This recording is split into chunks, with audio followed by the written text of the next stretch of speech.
from GameStop for his pre-order of a limited edition of Destiny 2 for PC.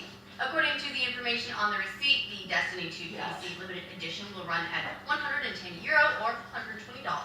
The date for the release is set for September 17th, although the poster claims GameStop said that it was just a placeholder, so we'll see what date bears out.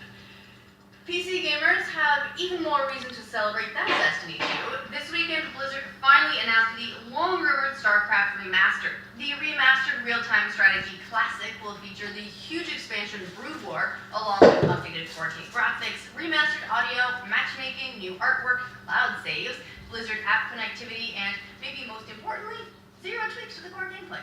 We don't have an official price point or release date just yet, but Blizzard did say it would be out sometime this summer, so we've at least got a window, and it's not all that far away. PlayerUnknown's Battlegrounds hit early access over the weekend on Steam and promptly tore up the Steam charts. Developer Bluehole said the game moved $11 million in 3 days, with 67,000 concurrent players at its peak. Now, if you haven't heard of this game before and you're wondering why it's so popular, the Last Man Standing shooter was created by the same designer who made the incredibly successful Battle Royale modes seen in Arma 3 and later H1Z1. As such, Bluehole decided to slap his name all over the game to help distinguish it from the pack of Battle Royale games out there, and it looks like it worked. It'll be interesting to keep an eye on the player base for those other games and whether or not users start flocking to Battlegrounds now that it's out and abandoning all those ones that are like, not Battlegrounds. Mass Effect Andromeda had a fairly rough opening week in terms of press and criticism, but those tribulations did not stop the sci-fi RPG from topping the charts, at least in the UK, which is the only region that we actually get data for this early. GfK Chart Track released some of its statistics from UK retailers, showing that Mass Effect Andromeda dethroned Ghost Recon Wildlands for the #1 selling game last week in the territory. According to them, Andromeda is now the 3rd biggest launch of the year, behind Wildlands and Horizon Zero Dawn. Well, that's all good news for BioWare and EA.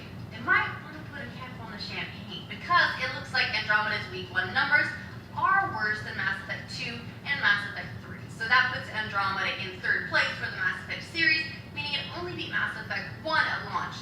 And that's even rougher when you consider Mass Effect 2 was the kind of exclusive for Xbox 360 and PC. However, it should be noted that GfK is only looking at physical copies sold in the UK, so the story could be different when it comes to digital sales, plus sales in other territories. But since EA keeps all those digital numbers to themselves, this is really all we have to go on, unless, yeah, you want to change that story up, let us know what a huge success it was, just release those numbers. We're waiting. Now, we gotta look at the new Justice League trailer over the weekend, and it's still pretty dark and gritty, because it's DC and Zack Snyder. In the trailer, we see Batman and Wonder Woman introducing most of the rest of the team, Aquaman, Cyborg, and the Flash, but curiously, still no mention of Superman, who we presume is also part of the squad, since, as Brian likes to say, he could solo the entire Justice League. Now, we do see Batman spout a very Iron Man-esque line, I guess trying to make a joke, when Flash asks him what his superpower is. Spoiler, apparently it's being rich. Oh, and Aquaman rides on the top of the Batmobile, which is pretty awesome. I think we all agree that, honestly, that Aquaman is the highlight of the trailer. He is going to win a lot of new Aquaman. We'll see how this all relates to the actual film, though, because Justice League hits theaters November